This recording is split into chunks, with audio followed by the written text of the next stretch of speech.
दोस्तों, जिस वक्त मोदी सरकार तालिबान के तरफ नरम रुख अपनाकर उनसे बातचीत का सिलसिला शुरू कर चुकी है, साथ ही तालिबान को दहशतगर्द कहने या मानने से भी आनाकानी कर रही है, ठीक उसी वक्त जाने माने बॉलीवुड कलाकार नसीरुद्दीन शाह ने एक वीडियो जारी किया है तालिबान, इंडियन मुस्लिम्स और इस्लाम को लेकर।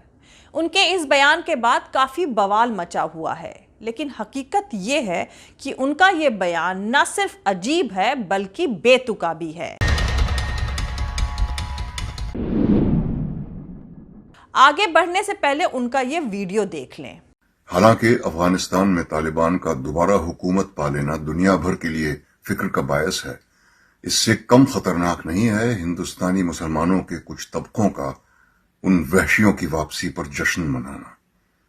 आज हर हिंदुस्तानी मुसलमान को अपने आप से ये सवाल पूछना चाहिए कि उसे अपने मजहब में इस्लाह, रिफॉर्म और जिद्दत पसंदी, मॉडर्निटी चाहिए या पिछली सदियों के वहशीपन का इक़दार, वैल्यूज।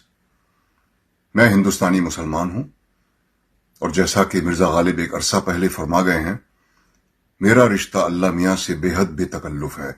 मुझे सियासी मजहब की कोई जरूरत नहीं है। हिंदुस्तानी इस्लाम हमेशा दुनिया भर के इस्लाम से मुख्तलिफ रहा है और खुदा वो वक्त न लाए कि वो इतना बदल जाए कि हम उसे पहचान भी न सकें।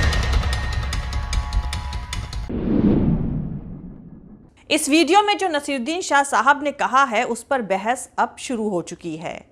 नसीरुद्दीन शाह साहब ने अपने वीडियो में कहा था कि अफगानिस्तान में तालिबान का फिर से हुकूमत में आना दुनिया भर के लिए फिक्र की वजह है, लेकिन हिंदुस्तानी मुसलमानों के कुछ तबकों का उन वहशियों की वापसी पर जश्न मनाना इससे कम खतरनाक नहीं है। नसीरुद्दीन शाह तालिबान को क्रिटिसाइज करके उनको वहशी बताने के लिए आज़ाद हैं, उनको कोई रोक नहीं सकता, लेकिन इसके लिए इस्लाम को बीच में ना लाया जाए। भारतीय इस्लाम ये लॉजिक नहीं बल्कि नसीरुद्दीन शाह की नादानी, बेवकूफ़ी और स्टूपिडिटी है। इस्लाम एक है, चाहे वो इंग्लैंड में रहने वाले मुसलमान का हो या भारत के मुसलमानों का। यहाँ का इस्लाम, वहाँ का इस्लाम, इनका इस्लाम, उनका इस्लाम, फिल्म वालों का इस्लाम, गैर फिल्मी लोगों का इस्लाम, ईस्ट का इस्लाम, वेस्ट का इस्लाम, साउथ का इस्लाम, नॉर्थ का इस्लाम, गोरों का इस्लाम, कालों का इस्लाम। नसीरुद्दीन शाह साहब जो खुद को नॉन प्रैक्टिसिंग मुस्लिम बता चुके हैं, उनको कोई समझाए भैया कि इस्लाम एक था, एक है और एक ही रहेगा। दोस्तों, इस्लाम पूरी दुनिया के लिए एक ही है। मुल्क बदल जाने से इस्लाम नहीं बदलता है और न ही हिंदुस्तानी, पाकिस्तानी, अफगानिस्तानी और अमेरिका के लिए अलग अलग इस्लाम है।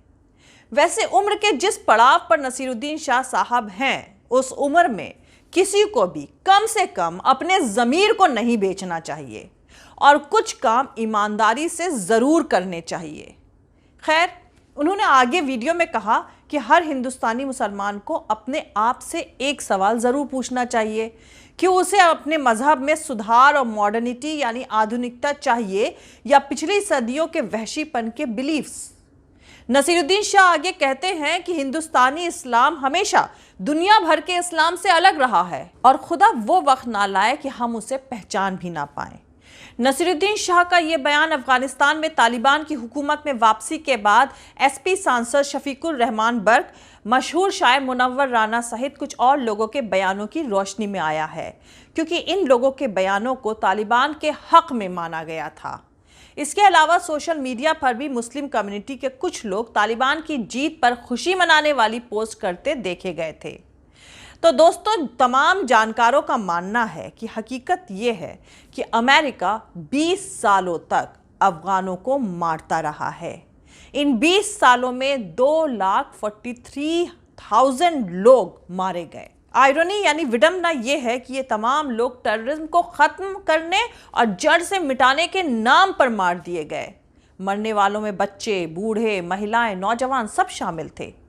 तालिबान की बारबेरिटी यानी क्रूरता, वायलेंस, वहशीपन का बखान करने वाले बहुत लोग मिल जाएंगे, लेकिन अमेरिका ने टेररिज्म को ख़त्म करने के नाम पर जो अफगानिस्तान में किया है उस पर कौन बोलेगा दोस्तों।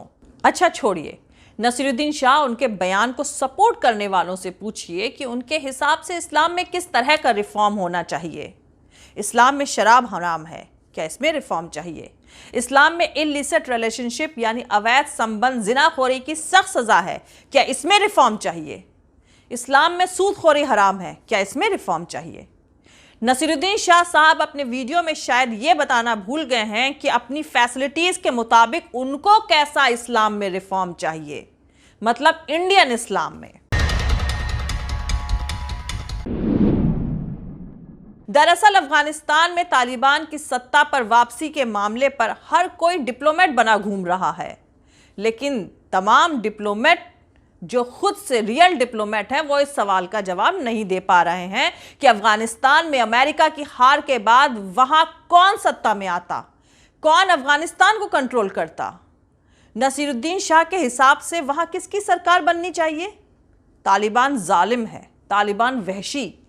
जब नसीरुद्दीन शाह जैसे डिप्लोमेट ये सब जानते हैं तो क्या मोदी सरकार ये सारी बातें नहीं जानती है? फिर क्यों तालिबान से बातचीत करी जा रही है? तालिबान से दोस्ताना रिश्ते कायम करने के लिए मोदी सरकार क्यों रूस और दोहा के लगातार चक्कर काट रही है? मोदी सरकार वहां फौज क्यों नहीं भेज रही? भारत सरकार तालिबान को टेररिस्ट क्यों नहीं बोल रही?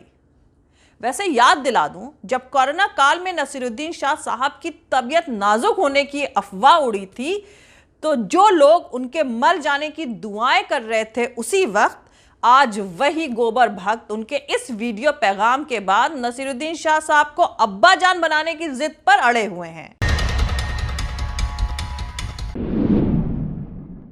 दरअसल नसीरुद्दीन शाह के इस बयान को हिंदुत्व की सियासत करने वालों ने लपक लिया है। उन्होंने शाह के बयान को सच्चे और पक्के हिंदुस्तानी मुसलमान का बयान बताया है, लेकिन ज्यादा वक्त नहीं गुजरा है जब इन्हीं लोगों ने CAA NRC के खिलाफ हुए प्रोटेस्ट का सपोर्ट और मॉब लिंचिंग के खिलाफ बात करने पर नसीरुद्दीन शाह को देशद्रोही डिक्लेयर कर दिया था। उस वक्त नसीरुद्दीन शाह पर हमलावर होने वालों में बीजेपी के तमाम बड़े नेताओं के साथ साथ फिल्मी दुनिया में उनके साथ काम कर चुके एक्टर अनुपम खेर भी शामिल थे। वहीं जब नसीरुद्दीन शाह ने यह कह दिया था कि उन्हें भारत में अब डर लगता है तो उन्हें पाकिस्तान जाने की सलाह भी दी गई थी। उस दौरान नसीरुद्दीन शाह को सोशल मीडिया पर जमकर गालियां दी जाती थी क्योंकि वो हिंदुओं के एक तबके में फैल रही कट्टरता के खिलाफ बोले थे। लेकिन आज जब उन्होंने यही रुख मुसलमानों के बारे में सामने रखा तो उन्हें उस वक्त गालियां देने वाले लोगों ने अब उन्हें सर आंखों पर बैठा लिया है। वहीं दूसरी तरफ मुस्लिम कम्युनिटी में भी कुछ लोगों ने नसीरुद्दीन शाह की बात की हिमायत करी है तो कुछ लोगों ने उनकी बात से नाइत्तेफाकी जाहिर करी है। दोस्तों, जानकारों का मानना है कि नसीरुद्दीन शाह के बयान का सीधा सीधा मतलब यह है कि हमें किसी भी तरह की मजहबी कट्टरता का पुरजोर विरोध करना चाहिए, लेकिन हकीकत में ऐसा होता नहीं है। जानकारों के मुताबिक लोग अपने मजहब की कट्टरता पर चुप रहते हैं या बचाव करने लगते हैं, जबकि दूसरे मजहब के कट्टरपंथियों के बारे में चीख चीख कर बोलते हैं। खैर, आपको कुछ और बातें बता दूं जो शायद नसीरुद्दीन शाह साहब को नहीं मालूम होगी। इंडियन फॉरेन मिनिस्ट्री के स्पोक्स पर्सन अरिंदम बागची ने थर्सडे को तालिबान पर मोदी सरकार के रुख को लेकर अहम जानकारी दी है। हर थर्सडे होने वाली वीकली प्रेस कॉन्फ्रेंस के दौरान मीडिया की तरफ से जब यह पूछा गया कि क्या मोदी सरकार तालिबान को एक टेररिस्ट ग्रुप के तौर पर देखती है और भारत सरकार का तालिबान को रिकॉग्निशन देने के मुद्दे पर क्या रुख है, क्या राय है, इन सवालों पर बागची ने कहा कि इस वक्त हमारा ध्यान इस मुद्दे पर नहीं है। हमारा ध्यान इस पर है कि अफगानिस्तान की ज़मीन का इस्तेमाल भारत के खिलाफ किसी तरह की आतंकवादी एक्टिविटीज़ के लिए ना हो। हाल ही में कतर में भारतीय राजदूत दीपक मित्तल ने दोहा में तालिबान के राजनीतिक यानी सियासी दफ्तर के चीफ शेर मोहम्मद अब्बास स्टानिकज़ई से मुलाकात करी। ऐसे में तालिबान पर मोदी सरकार के रुख को लेकर सवाल उठाए जा रहे हैं। इस प्रेस कॉन्फ्रेंस में भी जर्नलिस्ट की तरफ से मित्तल और स्टोनिकज़ई की बैठक को लेकर सवाल पूछे गए थे, लेकिन बागची ने कहा कि इस वक्त ये सब बातें करना बहुत जल्दबाजी होगी। उन्होंने कहा कि हमें दोहा में हुई बैठक को उसी तरह देखना चाहिए जो कि ये असल में है। ये सिर्फ एक मुलाकात थी। मुझे लगता है कि इस वक्त अभी काफ़ी शुरुआती दिन है। उन्होंने आगे कहा कि हमने इस अपॉर्चुनिटी का फ़ायदा उठाते हुए अपनी फिक्र जाहिर करी है जो अफगानिस्तान से लोगों को बाहर निकालने और टेररिज्म से जुड़ी हुई है, और हमें पॉजिटिव रिप्लाई तालिबान नेताओं की तरफ से मिला है। वहीं जब उनसे ये पूछा गया कि क्या मोदी सरकार के पास तालिबान से रिश्ते कायम करने से जुड़ा कोई रोड मैप है, तो बागची ने बेहद सधे वर्ड्स में इसका जवाब दिया कि ये कोई हाँ या ना कहने वाला सवाल नहीं है। हमने बिना सोचे कोई कदम नहीं उठाया होगा। हमारी प्रायोरिटीज़ और मौजूदा फिक्र ये है कि अफगान ज़मीन का इस्तेमाल भारत के खिलाफ साजिश और भारत के खिलाफ आतंकवाद के लिए ना हो। तो दोस्तों, कुल मिलाकर कहा जाए तो मोदी सरकार का डिप्लोमेटिक रुख तालिबान को लेकर एकदम अलग है, और नए नए डिप्लोमेट बने नसीरुद्दीन शाह साहब का तालिबान को लेकर रुख मोदी सरकार के नज़रिए के जस्ट ऑपोजिट है। खैर, पता नहीं उनको इस उम्र में किस मजबूरी के तहत कौन सा सियासी प्रिविलेज चाहिए। जय हिंद, सत्यमेव जयते, अल्लाह हाफिज। दोस्तों, हमारा पूरा वीडियो और दूसरे और वीडियोस देखने के लिए हमारा YouTube channel political Tamasha with doctor Arshi को सब्सक्राइब करके वहां पे लगी बेल आइकॉन को ज़रूर दबा दें ताकि आपको हमारे आने वाले हर वीडियो की अपडेट्स मिलती रहे। और दोस्तों, अगर आपको हमारा काम पसंद आता है, हमारे वीडियोस पसंद आते हैं, तो www.patreon.com/dr अर्शी खान पर जाकर डोनेट करके आप हमारे काम को सपोर्ट कर सकते हैं।